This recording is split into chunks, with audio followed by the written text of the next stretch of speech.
Good evening. How you guys doing? Terrific, huh? Better than terrific. All right, well, while you guys are here, we're hacking your bank accounts as we speak. I'm just kidding. I'm just kidding. Not mine, everything's with Larry, so. Yeah.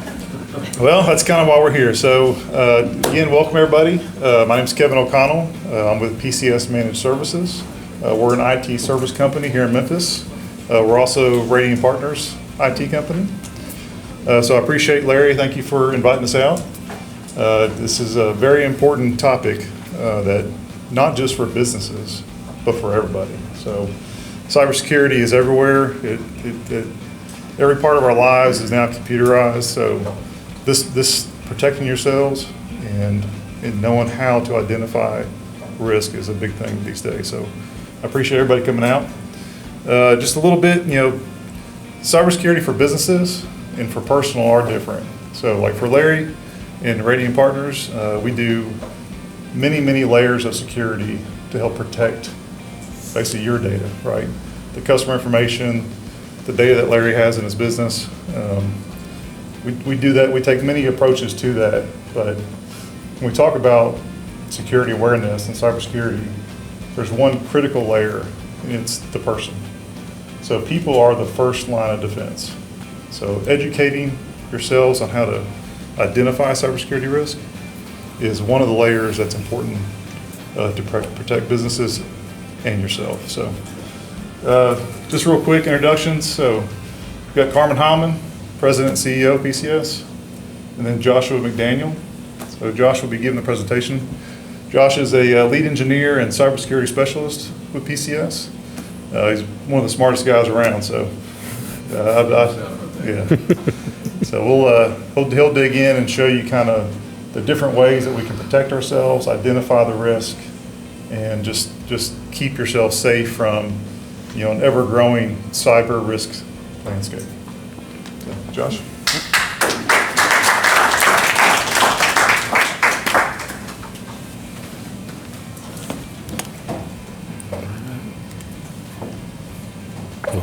Say another thank you to Larry, the folks at Radian Partners for having us out. We appreciate this opportunity and look forward to being able to talk to all you guys. What we're going to focus on is really the practical in this title. What we want you to do is walk out of this meeting in a better spot than you came in with, being able to identify examples of security risk and vulnerabilities in the real world, in your everyday lives, and to be able to take practical, actionable steps to kind of mitigate that risk. All right, so what are we talking about here? We're talking about technology. It's everywhere, all the time. It is more and more integrated in our lives every day. It would be very hard to live in this world and not expose yourself to technology. There's a lot of benefits to technology.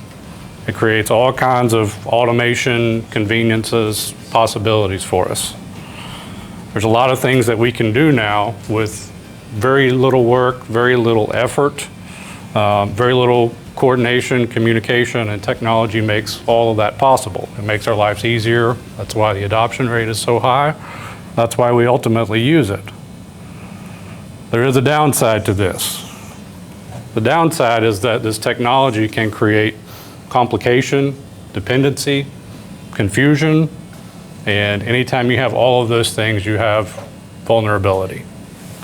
And vulnerability is what we're going to talk about today. We're going to talk about vulnerability in a way that's focused on cybersecurity in kind of layman's practical terms, so you can identify that vulnerability and kind of plan accordingly to try to minimize and avoid personal damage.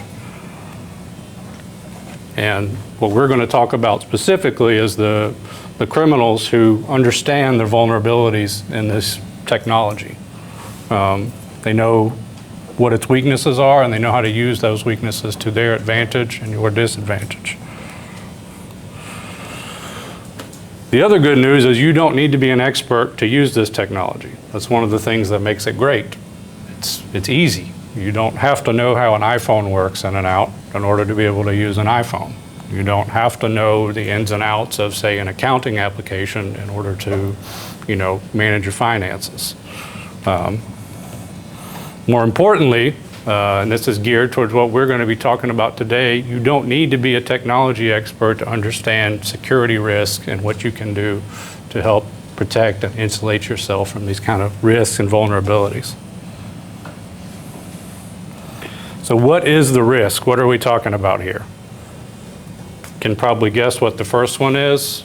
This is one of the most common targets of attackers, and it is financial. This is the end goal of the, kind of the criminal operation and scheme, is to separate you from your money. The next one is reputational damage. One of the things that can happen is when you're compromised, say your identity's stolen, people take actions on your behalf. They represent themselves as you in the world, and they do things that you probably wouldn't do.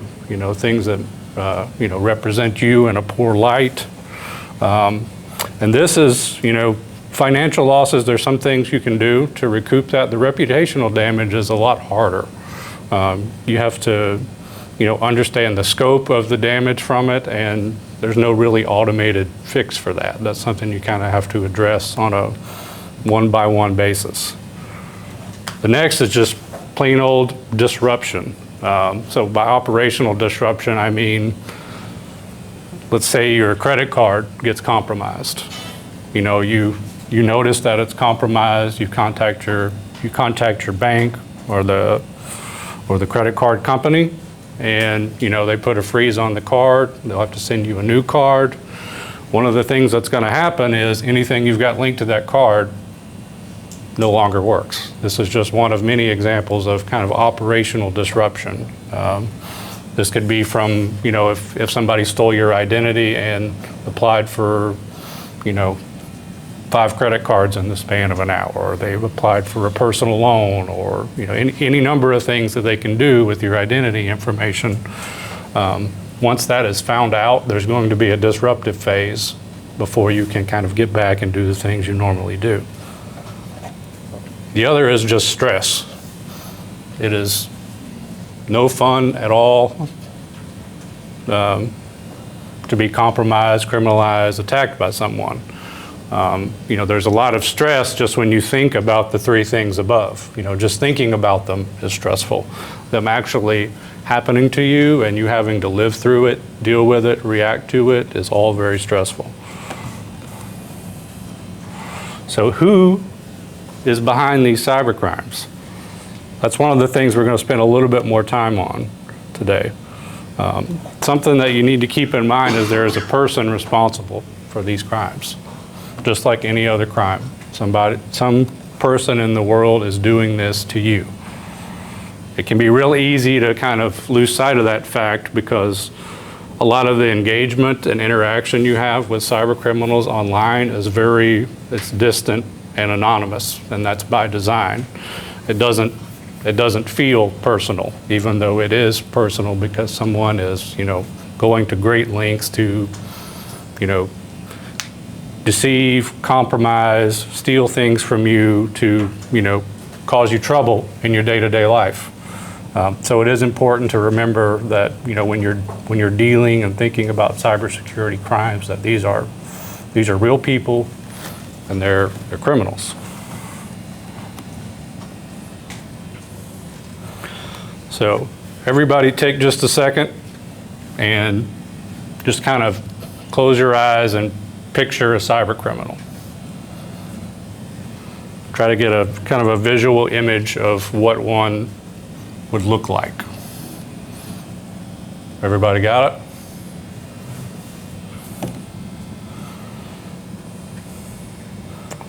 Something like that?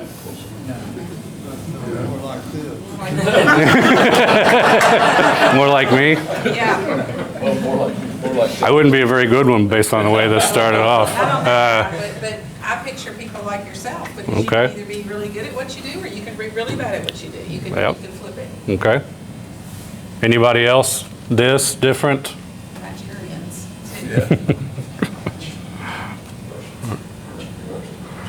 All right. So most people will think of something like this, kind of an individual lone wolf style hacker, dark hoodie, dimly lit room. In his grandmother's basement. Yeah, this is the image you see in a lot of kind of pop culture when they talk about hackers, cybercrime. And this does happen, but it is increasingly rare and more rare by the day. Most cybercrime now is very organized. It's very sophisticated. These crimes are being committed and orchestrated by, organized crime groups. Estimated 80% of cyber attacks are, enterprised, planned, designed, and carried out by these groups. And it's strange to think of kind of a criminal enterprise in terms of a business, but that's what these guys are. They're businesses. They're experts at what they do. They operate just like normal businesses. They have, specialized teams within the business that carry out individual functions. They've got development teams, analytics teams, marketing teams, sales teams. They've got a full organizational structure just like you would have in any other business.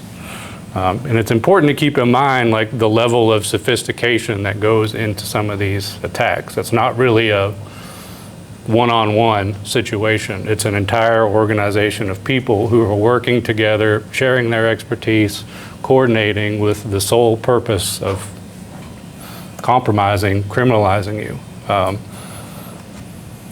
Yeah, some of these are multi-billion-dollar international organizations, so they're no joke. They're Yeah. big organizations with hundreds, in some cases thousands of people working with them. So we'll take a look at an organized crime group that is focused on identity theft. So they have a development team. What these guys do is they code and design these malicious websites. They host the websites. So if you were to say get an email with a link to a website in it, you click that link, it opens this website.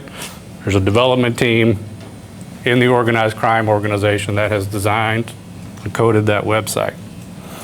They have an analytics team that uses historical data to help design the sites. These sites are designed in a way that is where the end goal is to be convincing, most likely to attract potential victims, most likely to harvest credentials, most likely to meet the end goal of stealing your identity. They have a marketing team. What the marketing team does is they will, this is the team that's going to send out, their email campaigns that end up in your mailboxes. They're going to have advertisements, paid search results, and they've got a sales team. So whenever someone is successful in stealing that identity, that data gets packaged and it gets posted for sale on somebody mentioned dark web marketplace earlier. That's where this will be posted. One of the interesting things there is, you think that if someone's stealing your identity, that they are going to be the actors that act upon that identity and, attempt to take out credit in your name, take out loans in your name, make financial transfers in your name. And that does happen. What is more common is that they take that data and then they sell it. It's more financially viable for them to sell that information to someone else. So they have a help desk with their clients who are, in many cases, other criminal organizations, other criminal individuals, and those criminals will, as crazy as it sounds, call a help desk when they have issues criminalizing you. They'll call and they'll go through the phone tree until they get to the help desk, and someone will create a ticket and help help them through the process.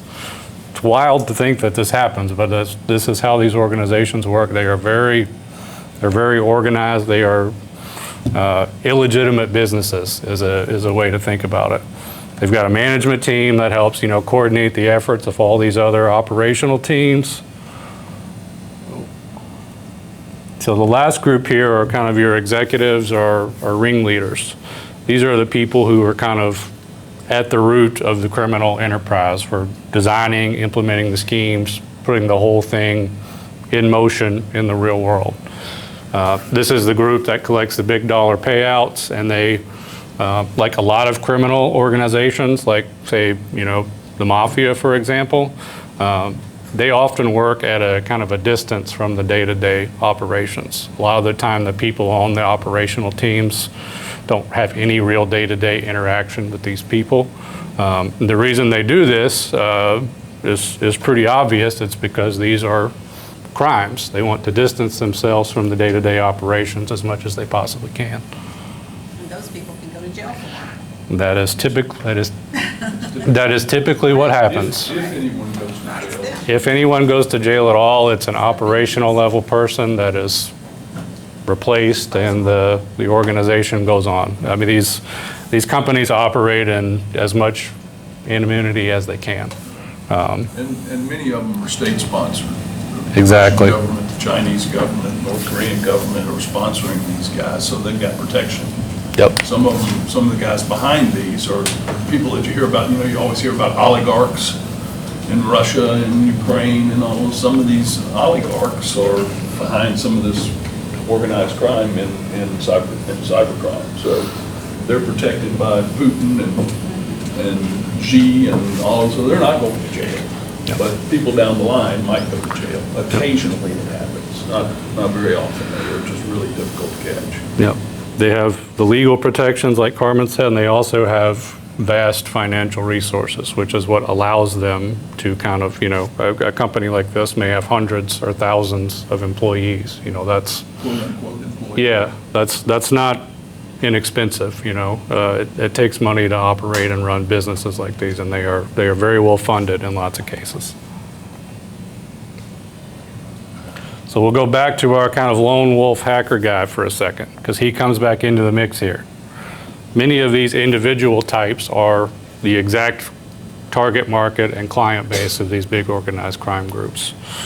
They are basically buying code, buying expertise, buying attack methods from these big organizations.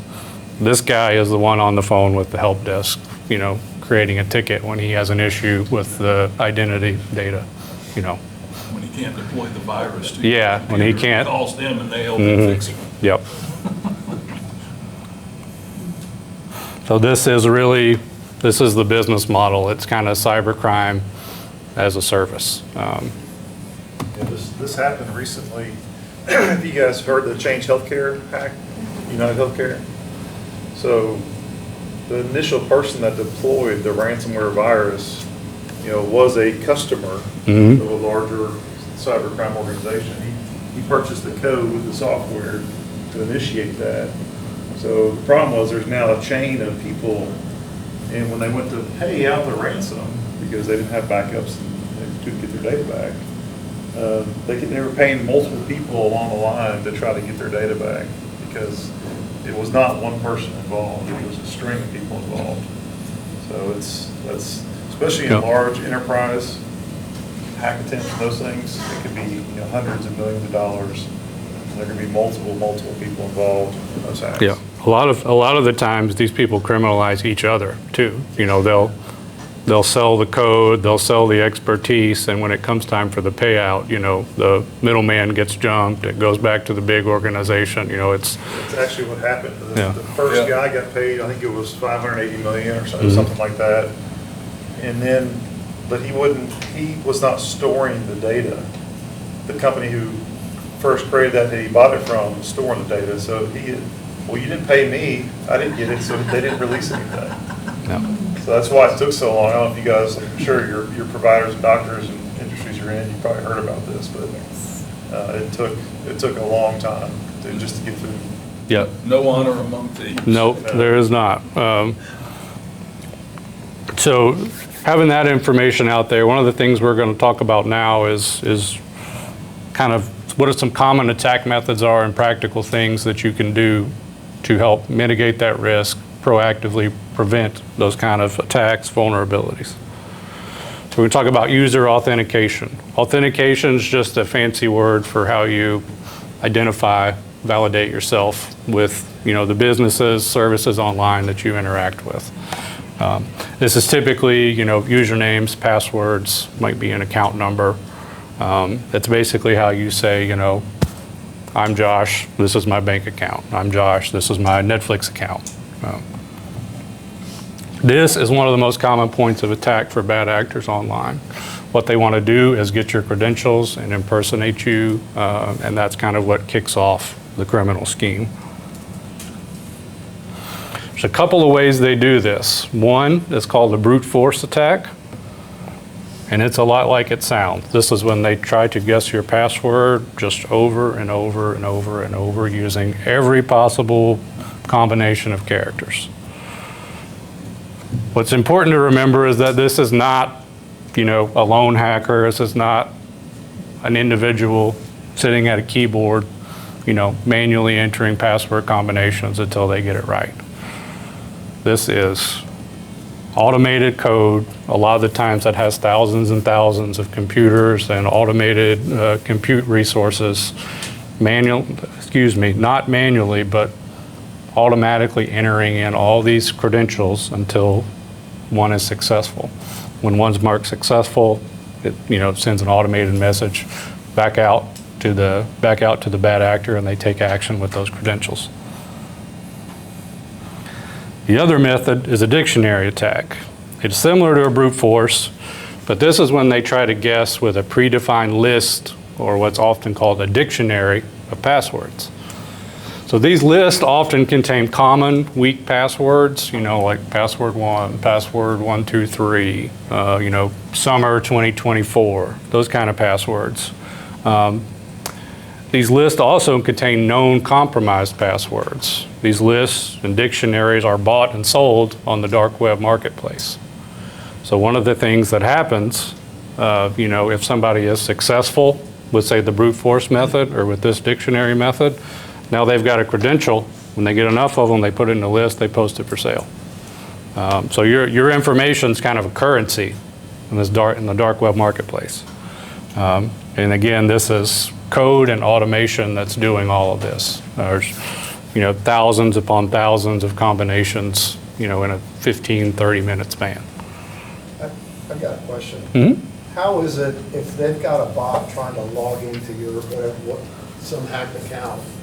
Why doesn't the server on the whatever company it's trying to log into stop them after 3, 5, 10, you name the number of attempts? Some companies do. They have account lockouts in place that trigger, you know, if you've got certain failed logins within a certain time, or if you have so many from a certain place at the same time. One of the things this automated code does is it kind of obscures where it is. And they have code built in too, to where they kind of know what the account lock thresholds are.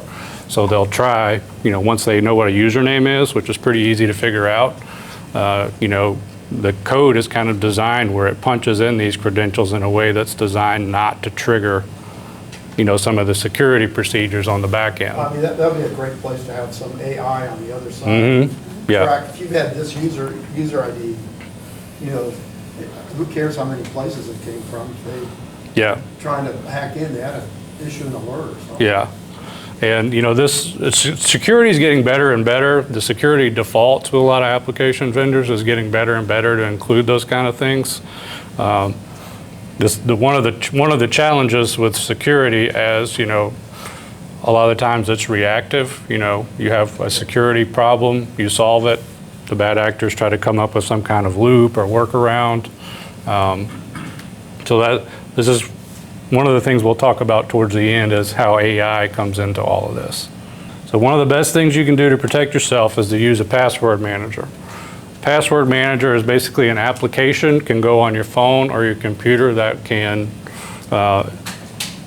basically can generate passwords for you. It can store them securely. This is probably the best benefit of the password manager, is that it can generate the password for you. It has built-in complexity to where it will generate, you know, anywhere from a 14 to 20 random character password and securely store it for you to where you don't have to know it. You don't have to have it up here.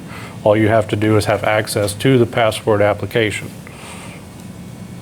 But if a hack that, then you're nailed. That's one of the things we'll get into too. Well, I mean, are these local on your computer or are they out in the cloud? Because that's still It depends on the password manager application. Some of them use a local encrypted database. Some of them use a cloud database.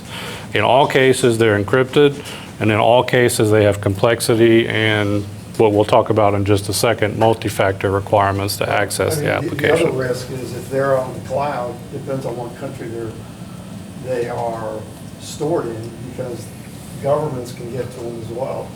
Just because it's not a hacker doesn't mean you still don't want your passwords, Right. accessed. Yeah, by you somebody. should be very careful when evaluating a password manager. Some reputable ones are listed at the bottom here. The other thing that it can do is it can check all of your passwords in the password manager to make sure you're using strong and unique passwords. The unique is the key word there. It's one of the things that's going to happen is, let's say you have a brute force or dictionary attack that successfully harvests one of your passwords. What they're going to do is they're either going to try to execute on that or sell it to someone else. As soon as the bad actor that is trying to carry that plan through, they get a good password, they're going to start trying that password on every other single service you might have. Because they know that a lot of people will use the same password across multiple accounts. Nobody in here is doing that. Which again is one of the benefits of the top line there, is it can generate and store those for you so you don't need to know it. That's the main reason people want to use the same one across multiple accounts, is because there's kind of a practical cap on how many strong, complex passwords you can keep in your head. Yep. Is it okay to use an Excel sheet for your passwords? I would not. One of the reasons is the Excel file is typically not encrypted. Even if you password protect the Excel file, if the device or computer were ever compromised, that password protection is easily removed. I've seen this guy hack Excel spreadsheets that were password protected in about 15 seconds. I was gonna say, And using software. He didn't just go, oh, I know what happened. He was using software that basically brute forced it and found the password like that. my 83-year-old mother, God bless her, learned to use computers in '94 when I did. Right? And every time I go to visit her, she goes, here's my updated list. And she's very good about getting unique passwords Yeah. and having long ones, but she writes them all down on a pad and keeps it right by her computer. I could tell, writing them down on a pad it's kind of a little counterintuitive. That is far more secure than putting them in an Excel spreadsheet. Especially for Okay. personal security. Now, if you're in a business and you got 100 Yeah. computers around and everybody's got sticky notes all over, that's no good. Because But at home, Under the mouse. you keep Yeah. it in your desk drawer or She keeps it something in like her that. drawer. Yeah. She keeps it on a Or little if you slaughter, but she's got it updated at Yeah. all times. Or if you got a safe at home. Yeah. Yeah, So you're saying the that's not bad for her to do I have that, 'cause- mine on my computer, how do I get rid of it and know it's gone? If I just delete it, that doesn't really get it off the computer, does it? You have an Excel spreadsheet? Is that what You you're have it saying? saved in your Yeah. browser. Oh, you've got the password saved in your browser? Is that what you mean? No, I built I think I used Word document Oh, okay. Okay. Okay. and for passwords, but now if I want to get rid of that, I thought of that. Well, I've got that right on my computer, how do I get rid of that? If I delete it, it's not gone, is it? It couldn't be restored. That's what I'm afraid of. yeah, there's, So on a computer, you have a Windows computer or a Mac? It's a Mac. Yeah. So you delete that, and you go into your trash. So if you delete the file and into the trash, it's going to be gone. Oh, okay, okay. But this is, to Josh's point here, the password keeper is your digital method of keeping passwords that's much more secure. So like your point over there, Yep. how do you protect your password keeper? Well, you make that's the one password you got to remember. So you make it really good. What I say is make it a sentence. You know, like my vault password is 28 characters long, and it's a sentence. It's Yeah. easy to type because I know what it is. I got a couple symbols at the end of it. What is it? So I need to phrase. My password is no. But that way, you have a very secure method to store digitally, so they're easily accessible. I can get mine on my cell phone, it's on my computer, or I could go to any web browser and access it if I need to. But it's a very tough password, and not getting ahead, but Yep. there's another way to protect passwords to help. So even if it did get compromised, the bad actor can't use it. So Another nice thing about the password keepers is that it populates the password for you. You know, you don't have to do anything. You just turn it on and say, okay, put in my password, and it just puts in your user ID and your password for all the different accounts. that's a good. So you're not typing. You know, it's just boom, boom, and it's done. Well, that's a good point. I don't know if you cover this or not, but, so like, you know, if you use your Safari or Chrome, you know, your web browsers, Oh, yeah. and it pops up, and you log into your bank account, it pops up, you want to save this password. Well, that's saving it in the browser history. Never do that. It's convenient, because the next time you go to that website, it pre-fills it in there for you. Do it on your cell phones too. Apple's got that on your cell phone too. But the web browser password, when you save those, they're very insecure. It's actually just being saved to a file on the computer. Hackers know how to find that. They can just break into it very simply and have all your passwords. Using a password manager, it has a password also. Yes. Yes. Yeah. Yeah, but you just remember one. That's the only one you have to remember once you get them all It's the in. one you have to know. Yep. And that's why Kevin was saying, make it a sentence. Make it a whole, I mean, you can put in as many characters as you Right. want. So just make it something like, you know, I really enjoy going to the beach on Sundays and, you know, make Yeah. it something like that that you can remember. Because nobody, you know, it's very difficult for somebody to remember. And these password keepers, when they do a password, they're putting in special symbols and capitals, and they're just doing all, it's just crazy, long, complicated passwords that you'd never remember anyway. Yes. Or I wouldn't, I don't even probably remember a Well, lot I better. thought I was being smart by putting mine under things in my contacts and putting asterisks in places so I can remember it, but hopefully other people can't. I mean, that's how I do my passwords. But again, I don't know. Your own encryption method. It's my own encryption, but I do use some of them over and over. Like you said, that's not good. But I thought I was being pretty smart by doing that, maybe not. Yeah, I mean, the purpose of doing generated passwords that are highly complex and just random characters is so, like these methods that Josh talked about, the dictionary tag and the brute force method, they can't break those passwords. So like, if you have a 14-character password that's random characters, it would take a supercomputer years to break that. So if you have a 5-character password, well, that could be broken in about an hour or less. Have you ever seen a key password that you recommend? Use Elon Musk's new computer he built in Memphis, you could probably do it.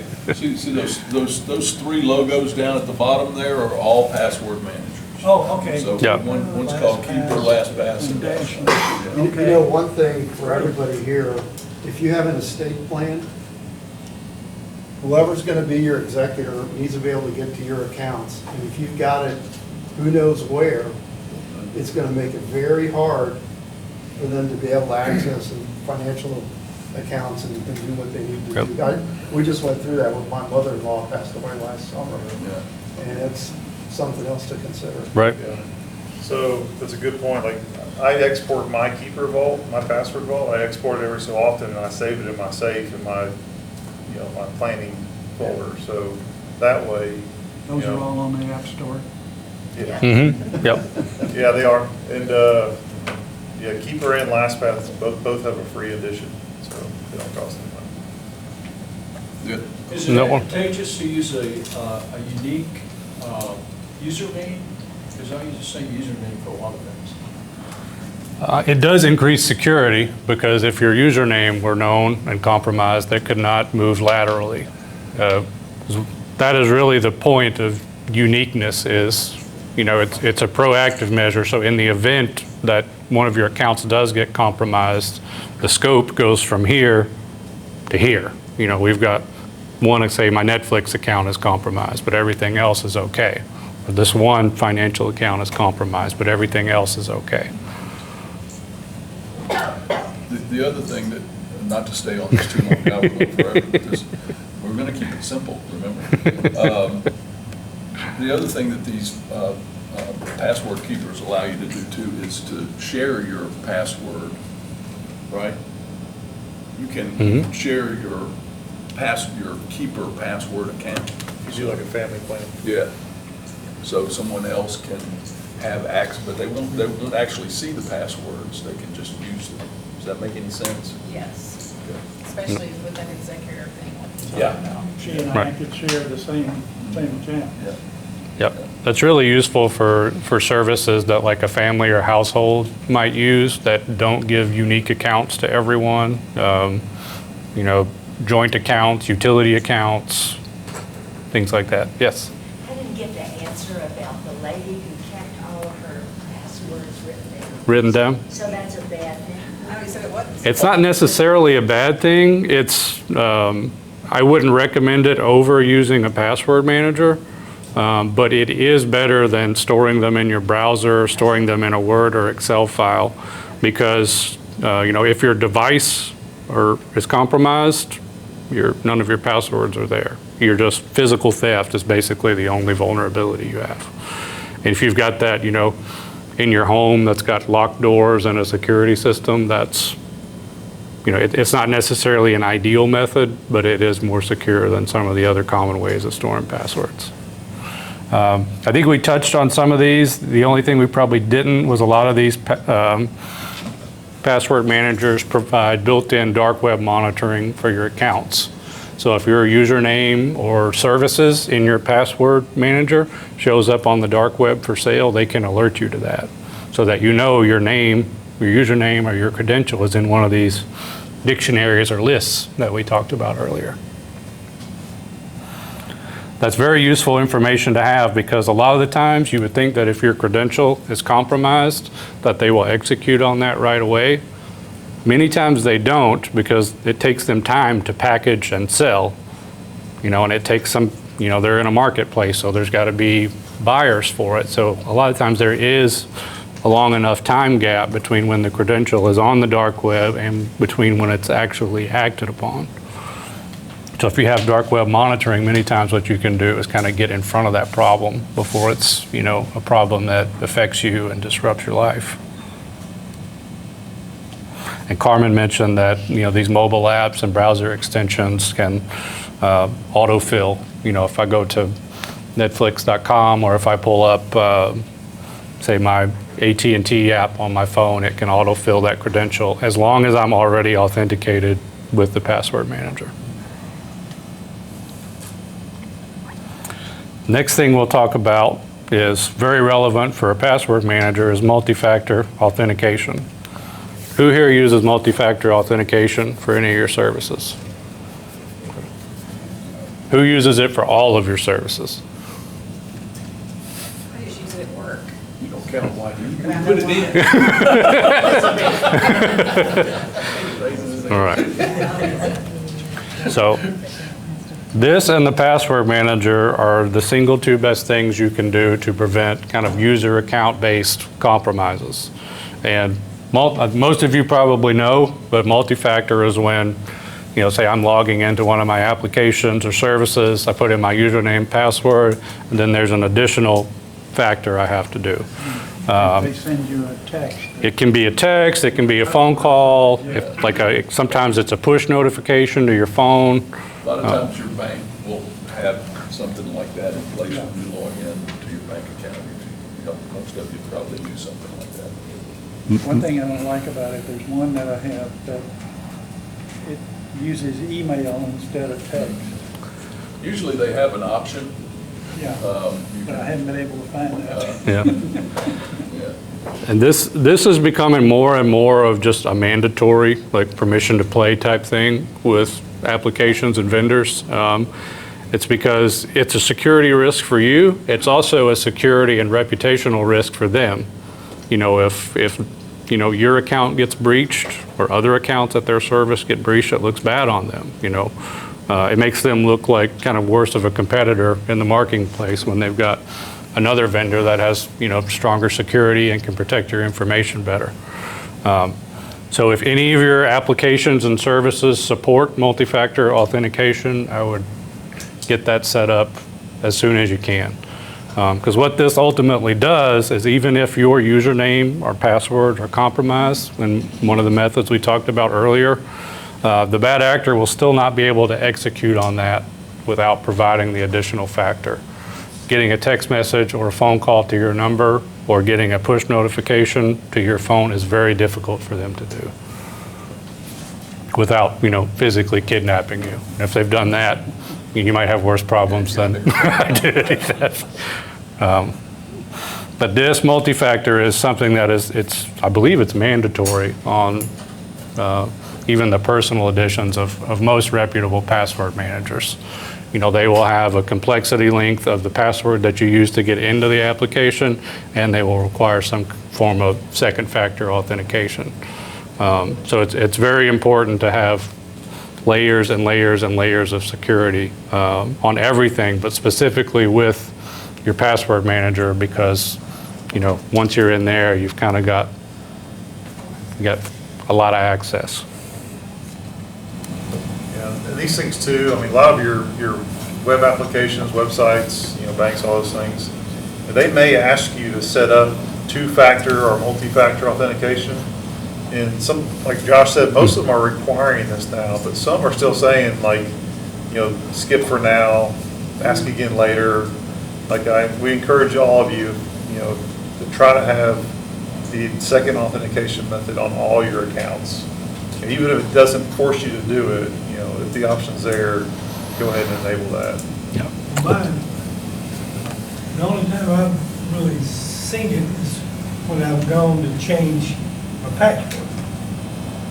Then my bank has a multi-factor. Right. They'll send me a code. In order for you to change your password, yeah. For me to change it. Right. No. I've not to my knowledge, not been offered that option as a choice. So Of course, most of these people probably have problem keeping up with a number of passwords. I only got one because I only got one account. Yeah, I don't have a problem. Yeah, some for convenience, you'll see a lot of times, it'll be like a remember this device checkbox right under your login, if you notice that. So that a lot of times will remember basically an ID from your computer that it kind of bypasses that because you're on a trusted device, like it knows it's you.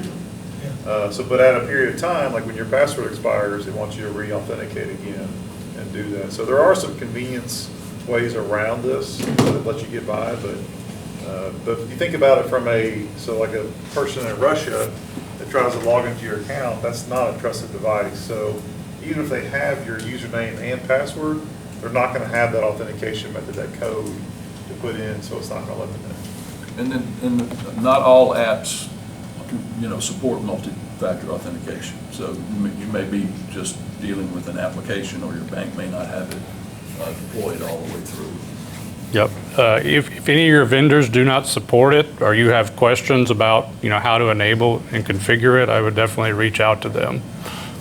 Especially if it's an application or service that accesses any kind of financial credit type information, any kind of sensitive personal identifiable information. I would contact them. You won't be the only person contacting them, to get that. If it's a feature request you need to put it in.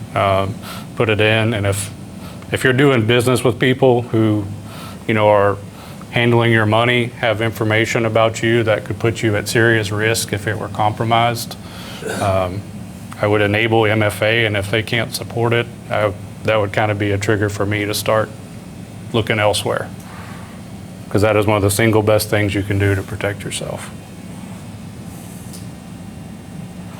So we kind of talked about user-based security. We're going to talk a little bit about device security. So this another common attack method, and basically what they're doing here is instead of focusing on your username, password, they're focusing on your device. So it could be your computer, it could be your phone, it could be any of the IoT devices you have in your home. Like if you have a Nest thermostat, if you have automated locks, if you have, there's all kinds of stuff now, Alexa. Yeah, Alexa, dishwashers, washers and dryers, ovens, refrigerators. There's very little you can buy now in the way of like a home appliance that's not in some way a home automation or network connected device. If you get an email from some of these guys or text or whatever, you can open up the email, but any of the attachments are the ones where all the poison is it not? That we will get to that in just a second. Okay. So their end goal here is to get their malicious code, which was kind of a blanket term, is malware. That can include like a virus. Most of you have probably heard the term ransomware. That's a particular type of malware where the end goal is to encrypt your files, and then encrypt your files, encrypt your data, and then hold it at a ransom. You pay the ransom, they decrypt it, you get your data back. But this, yeah, maybe. if they decide they want to give it back to you. But this malicious code can do all kinds of nasty things. Once it's executed, they can monitor your keyboard input. So if you're typing in your username and passwords, they're harvesting all of that info and communicating it back out. Like I said earlier, they can encrypt your files. And in lots of cases, they don't necessarily even do anything to your device. They use your device as part of a bigger scheme. So your device may be one of the automated bots that's entering all these passwords for a brute force or dictionary attack. So what can we do to protect ourselves? Best thing you can do is keep your devices and applications up to date. So for your computers, if you're running Apple, Windows, whatever it may be, keep the operating systems up to date. Many of the common attack methods that are device-based are based on known vulnerabilities in the operating system. One of the things that updates are often thought of as doing is kind of adding new features or functionality, which is true. That is one of the core functions of them. One of the other things they do is that is the way that vendors can fix known security vulnerabilities and issues in their operating systems and in their applications. And if you don't have the update, you don't have the fix. So when you hear people talk about kind of end-of-life operating systems, what that often means is those operating systems are no longer being patched. So any security vulnerabilities that exist and are known about will continue to exist moving forward. There's no fix on the way. The next best thing is all your devices should require a strong authentication method. That will vary based on what the device is. Take a phone, for example.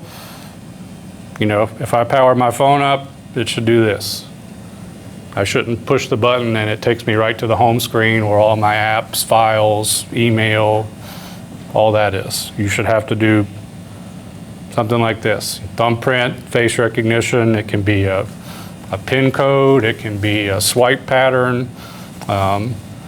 The biometric stuff is really good if it supports it. It's hard to duplicate. If you're on a Windows or Apple computer, a lot of those have biometric capability now too. And just a good, strong, complex password is good too. What that's designed to do is to prevent someone else from walking up to your device and having basically unauthorized access to it. Because I set my phone down, I have a bad habit. Instead of just putting it in my pocket, I'll set it down somewhere and not know where it is for 15 to 30 minutes. My wife does the same thing. Yeah. And if I set it here and forget about it, somebody else might see it. And if they walk over and it's locked, there's not really anything they can do with it. But if they walk over and it's fully unlocked, they've got the same access I do to everything on the device. Another good practice is to have an inactivity timeout configured. And Basically what the inactivity timeout means is, say I open my phone up, I'm using it, doing whatever, and I set it down. Once it's set down for 5 minutes, it locks. It'll go back to the lock screen like this. So to get back into the device, you've got to re-authenticate. That helps to prevent unauthorized access as well. The inactivity timeout should be on basically any device that you actively use. Like this is supported in Mac OS. It's supported in iOS for iPads. It's supported in Android, Windows. A very common security feature. In the business world, we recommend 5 minutes is a good starting point. Some people, it always seems to be doctors for some reason, find that very inconvenient. We get a lot, of all our security measures that we get because security can be inconvenient at times. It makes it a little harder to get to your information. Makes it harder for the bad guys to get to it too, which is why we do it. But that is the one thing we get the most pushback from is it's typically doctors who walk, they walk into the room, help somebody, they come back and their computer's locked. Now they've got to authenticate again. Poor babies. Yep. That's kind of my approach to it.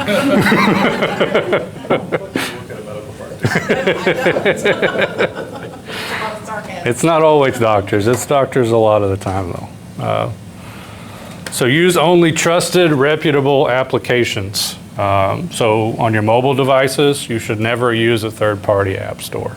You should use the built-in, what does Apple call it? Just App Store. And on Android, it's called the Play Store. You should get applications from only those sources.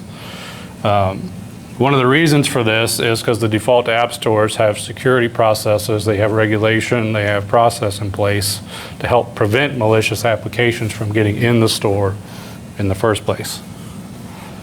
Not that all third-party apps are bad and malicious, but one of the reasons applications typically aren't in the App Store or the Play Store is because they have failed those kind of regulatory processes. So install only the applications you actually need to use on a regular basis. If there's things that you don't use, just get rid of it, uninstall it. And any application you have on the device is a particular, it's kind of a unique vulnerability. So if you don't have a need for it, just get rid of it. Limit the permissions of those apps to basically what they need to do. Say, like the banking app on my phone. The banking app on my phone should never need to use the microphone or the camera for anything. There's no reason to give it those permissions. So we want to limit the permissions for kind of the device features that those applications can access to the bare minimum. The next is disable any connectivity methods that you don't use. If you don't use Bluetooth for anything, turn Bluetooth off. If you never use wireless, turn it off. If you ever use NFC, which stands for Near Field Contact, that's the technology that supports like tap to pay. If you don't use that, just turn it off. Because those are network connectivity methods to the device, and those can be exploited by hackers.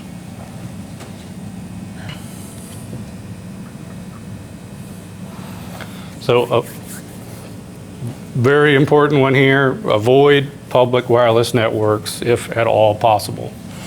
Many of these networks are unencrypted and secure. If you join your device to that, it is not very difficult for someone else to join that device and monitor, intercept the traffic. These networks are often evil twin networks, which is exactly what it sounds like. Somebody, a hacker has a device, it's about this size, got a little antenna on it, and what they'll do is they'll sit in the airport lobby, they'll sit in the Marriott lobby, and they will basically duplicate those networks. So when you join, thinking you're joining, the legitimate, say, airport network, what you're really joining is their network that is set specifically to compromise you.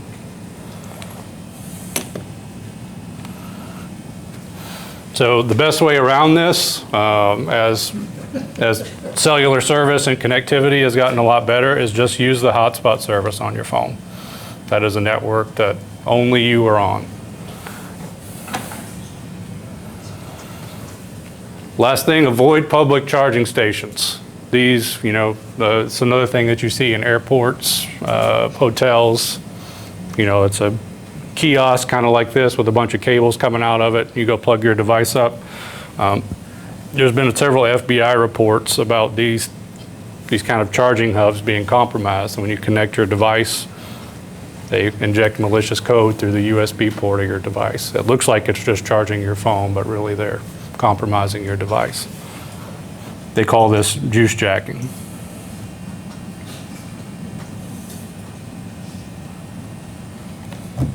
Okay, so USB drives. If you find a USB drive, do not pick it up, do not connect it to your computer. This is a very common tactic for bad actors, for hackers. They will, it can be outside of a business, outside of any public area. They'll just casually walk through and I'll be curious. toss on the ground. I'd say, how many people were excited to plug that into your computer? I and go home? had the million, Passwords the for mega everybody. million Yeah. winning numbers. Who got Larry's bank account? That's the best one. There you go. The rest are fake, but that one's for real. Yeah, turn that into me before you leave, please. These USB drives do exactly what you would think they would do. They have malicious code on them that's designed to execute when inserted and compromise your device. I don't think anybody brought a computer, so we didn't actually get anybody, but But if you buy a bunch of blank ones, like from Amazon, is that safe? if you buy them from a reputable company, yeah. If you're buying them from, say, like Corsair or like a known, like kind of a known quantity in the storage space, if you're buying them from Western Digital or some big name company, they're fine. If you're buying it from kind of some anonymous seller that doesn't have any reviews or had bad reviews, that would kind of be a red flag, especially if it's like a too good to be true kind of deal to where, you're getting a kind of a high storage, high speed device for a very low price. You look unusually nervous over there. Well, I bought a box of about 36 of them. Oh, yeah? Josh? Yep. Oh. I have a question. Mhm. You were talking about your little cubicle there at the airport. Yep. Where everybody plugs into that. What about now at airports where they have seats that have plug-ins, or in the airplane where you can plug in your phone?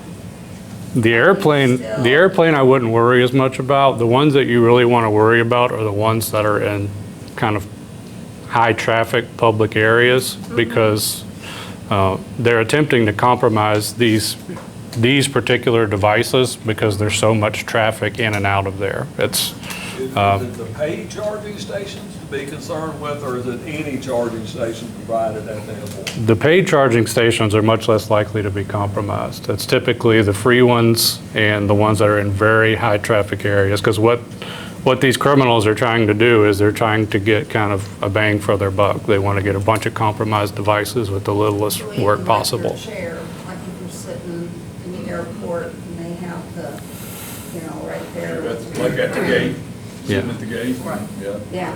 It's hard to tell. I mean, those built-in type ones, Uh-huh. I mean, those are hard to manipulate, but like if they put like a hub sitting on a table in between two Yeah, chairs, right. that could be fake. Those are the ones you need to be So suspicious The best thing is of. just bring your plug. Right. Don't just put a USB in Yep. and just use your charger and do a power plug. That way you avoid it altogether. So now we're going to talk about social engineering. The difference in this and the things that we've talked about so far are that with kind of the first attack method, we talked about your user accounts. The second, we talked about devices. The target for social engineering is you. This is kind of what Kevin led with, is the most important security layer to your data, to your protection, is you. And the best thing you can do to protect yourself is kind of have good do things like this where we have, security awareness, education, to where we can identify when these kind of things happen. That's what we're going to talk about now. So the intent of this method, it includes all kinds of tactics, but kind of the overall goal is to trick you. What they want is sensitive private information from you, and that typically happens through some form of fraudulent communication. It can be an email, it can be a text message, a phone call, it can be a letter in the mail. Any way they can contact you is kind of a point of entry for these style of attacks. They all kind of share some similar identifying marks. What they all want to do is kind of create a false sense of urgency, fear, curiosity. What they want is to get you kind of at a heightened levels of awareness, and they kind of use those feelings to lure you into the scheme. So the most common method, and I think you were starting to ask about earlier, is email communications. For what, the percentage off the top of your head for ransomware events that started with email communications? I think it's like 87%. Yeah, it's very high. There's a couple of reasons they target through email. One is it's very easy to send a lot of emails at once. It's very low effort. And that's one of the things that we're going to touch on here too. So how can you protect yourself? It's kind of a mnemonic device here called the SLAM method. So for every email you get, we want to first check the sender. You want to verify the sender's identity and email address. So if I send you an email, if you look at the email address, it should be from joshua@pcsms.com. If you get an email that's from me, and that's not the email address, that's not the domain, that should be red flag. Someone is attempting to impersonate me. And a lot of these bad actors and hackers will use email addresses and domains that look very close and very similar to trusted ones. So like if someone were trying to impersonate me, instead of saying Joshua, they might leave a character out or put like a 4 instead of the H. For something that if you glance at it real quick, it looks like that. But if you take one more second and look at it, just slow down a little bit, think twice, you can identify those kinds of things. Next is links. Always be very wary of links in an email, especially if it is from an unknown or unsolicited sender. Unsolicited is very important there. No one is soliciting bad actors. No one is openly requesting, criminals to come into their lives. All of this is unsolicited. So if you say you get an email from, UPS about a package you ordered, and you haven't ordered any packages, don't have any relationship with UPS, that should be red flag, be suspicious. Every time I order on Amazon, every time I place an Amazon order, I get a text that week about my Amazon order that doesn't have the right address or whatever, and I know that I did, but it's almost simultaneously to placing the order that they know, and they send me those texts. Drives me nuts. So Josh, when you do receive that, do you automatically delete it? You just hit the delete button before you go anywhere else? If you've kind of gone through your due diligence and, I don't ever order Amazon, so if I got something from yeah, Amazon, just delete it. Okay. But what these links do is they kind of they redirect you to these kind of phony websites that we talked about earlier. These phony websites attempt to steal your credentials. They attempt to execute malicious code on your machine. Joshua? Yes. Once you know it's not from the correct sender, after hovering over the link, Yep. does it do any good to block that? Yeah. Mm-hmm. It does? Yeah. Because it doesn't seem like it. Well, what you'll do is you'll block that individual sender. This is another reason why email is kind of the chosen method, because it takes about 2 seconds to spin up a new email address and send the exact same email to someone. Again, you'll notice a theme. A lot of these attack methods they're designed to be low effort, to where they get the most bang for their buck. They get kind of the most the most return for the little investment possible.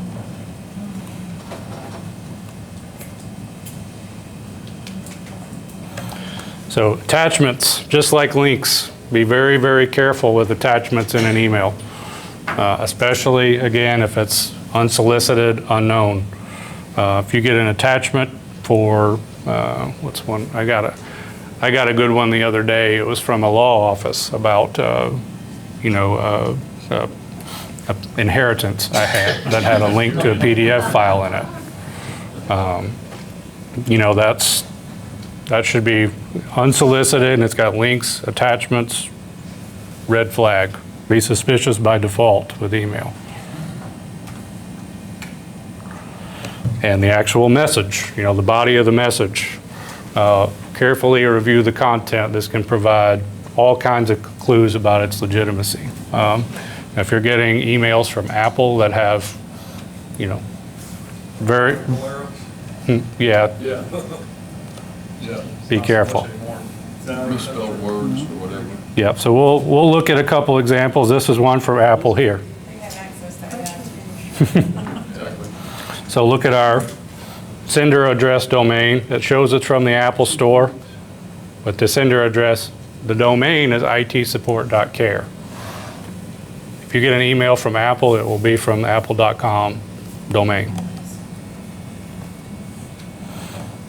The other thing, have you ordered anything from Apple?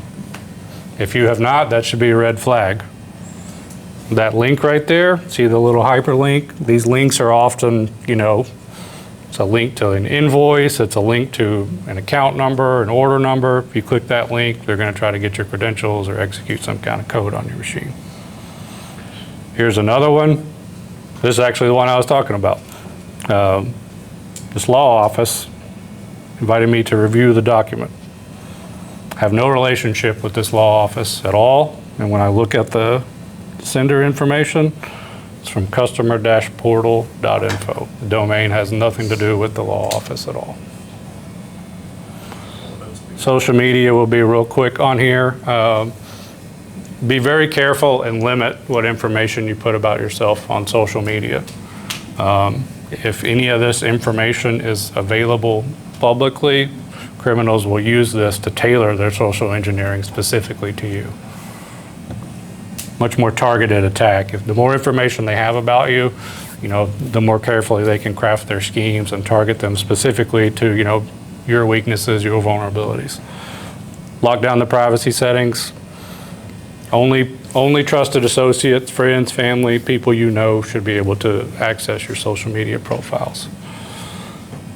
One last thing, these online shopping links. These are very common in social media. A lot of these are legitimate, a lot of them are not. So do your due diligence before you do business with people online, especially before you provide payment information. If you see a deal that's too good to be true, it probably is.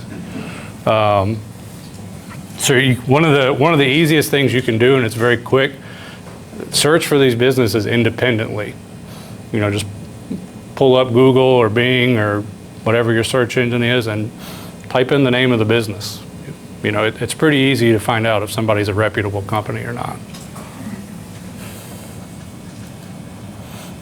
Talk about artificial intelligence. Who all has heard about AI? Been all over the place lately. All right. So there's a lot of things that you can do with AI. It can be very useful. It can automate a lot of tasks. It can do a lot of work that used to take hours to do. It used to take years of expertise to know how to do. It can condense that into you type some characters into a prompt and it does it.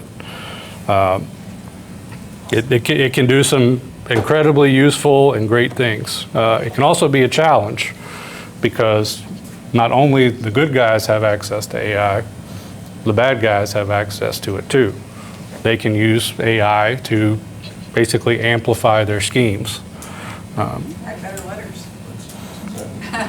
Yep.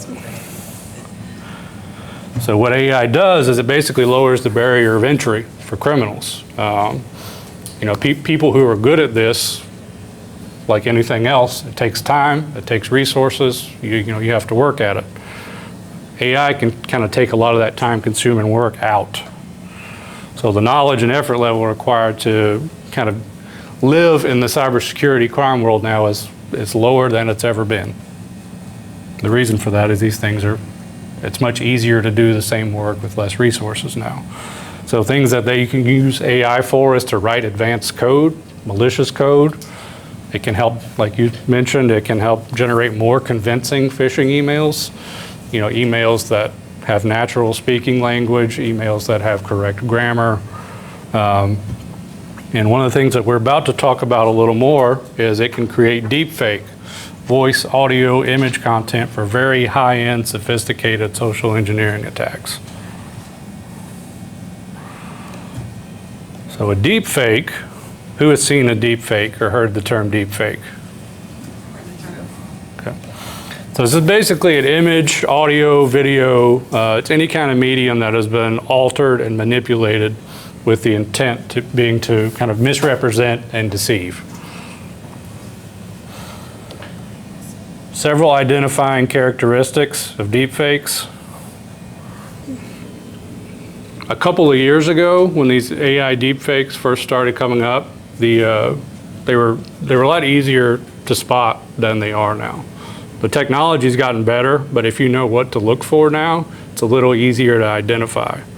The most obvious one to me when I look at something is like the way the eyes in the deepfake work. It's not that there's no blinking at all, but it's very, very seldom.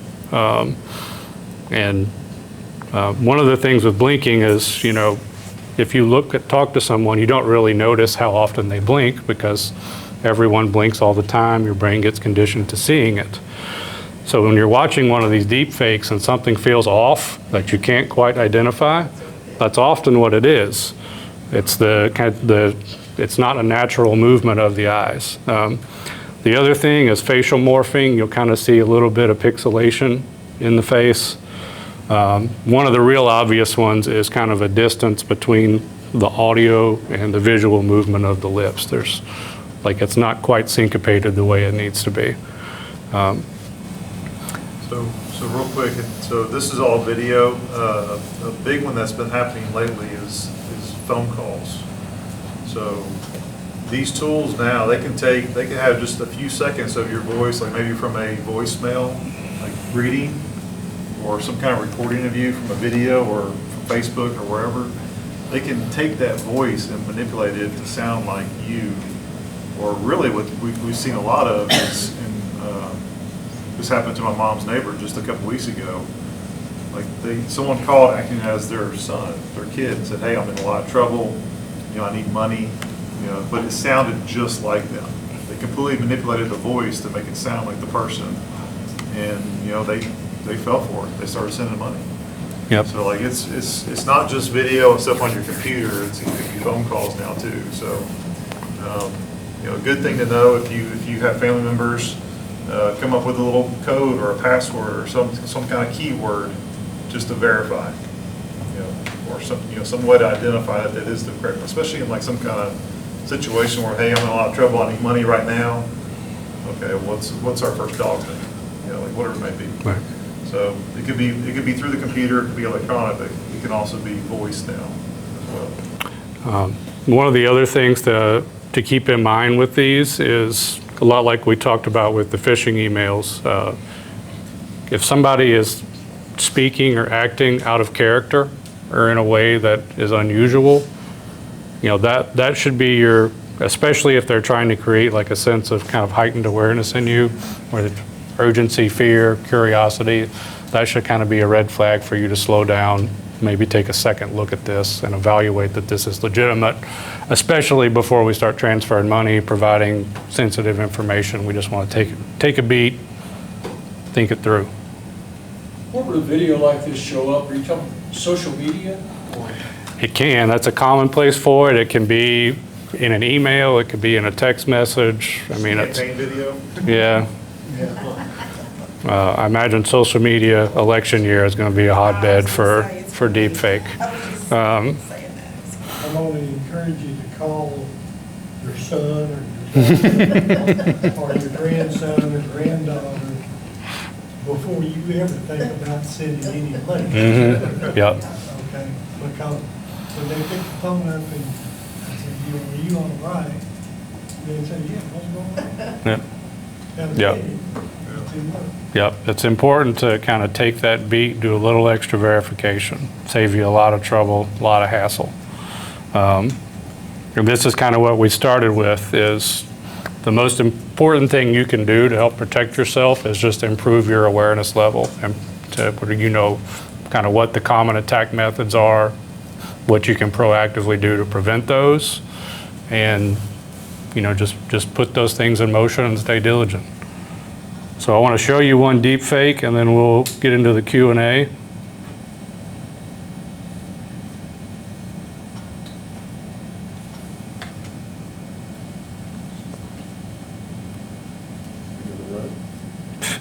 Probably not, based on how it started. I know. Right before you I guys. know. All of this worked perfectly. Computer's nervous with people in the room. Well, it doesn't matter, it was a fake anyway. It looks like Morgan Freeman. It was play.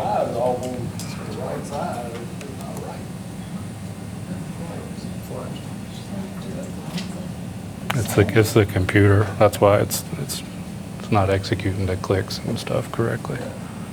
Oh, that's your problem. You're supposed to watch it on YouTube. Yeah. Well, you'll get a recap of all this too. This video will be in there, and hopefully it will work on your computer. I am not Morgan Freeman, and what you see is not real. Well, at least in contemporary terms, it is not. What if I were to tell you that I am not even a human being? Would you believe me? What is your perception of reality?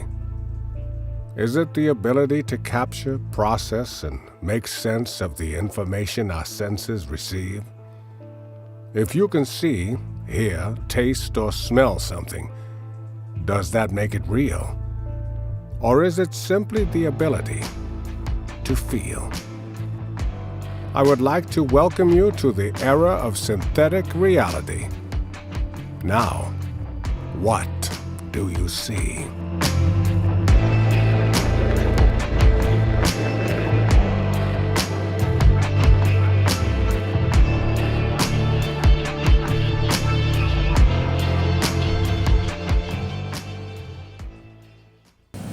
Anybody notice anything unusual?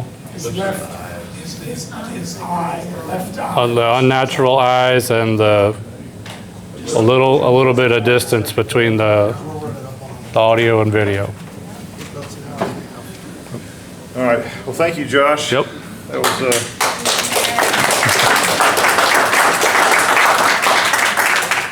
hopefully that was very educational and good awareness to cybersecurity. You know, as I kind of started with, you know, with business, it's a lot, I wouldn't say it's a lot easier, but like for Radian partners, we have layers and layers and layers of security in place before it even gets to the person. So, you know, it's got to go through multiple softwares, firewalls, security tools, you know, things that, people in your homes, you don't have the luxury of having that protection. We even have, like all Larry's systems, Radian systems, we have a team that monitors them 24/7. If something does happen, it's on like that. You know, it can shut it down and stop it from happening. You know, even like you mentioned, I think someone mentioned an email about logging in. It was over here. You know, if someone logs into Larry's account here in Memphis, and then he sees a login attempt in California, it's going to shut his account down immediately and stop it. So like those are stuff that happen in business, but in our consumer world, we don't get to see those types of tools. So the awareness, you know, helping to identify the SLAM method, you know, identify emails, you know, just having that awareness around taking the precautions, the steps for verifying. You know, those are the things that we all can do on a personal level to help protect ourselves. So I hope you guys got some of that. Like I said, we'll send out the slideshow to everybody. Larry's team will get that out to everybody so you can have this information. And we'll stick around after this for any questions you guys might have. So, thank you. Thank you. Yeah, so, here's my last will and testament if somebody wants to. These are safe if you guys want to keep them. I've probably told everybody in here at some point in time, when financial times get tough, you guys go home, rest easy, we're there. That's our job to worry about it. I'm really happy that we have PCS Managed Services on board.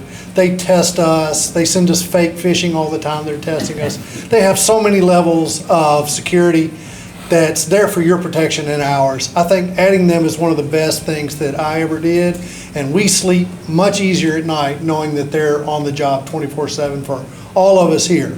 So, mark your calendar. October the 8th, Bobby Jones with Delta Benefits Group is coming back by popular demand to give us this year's update on Social Security and Medicare, right?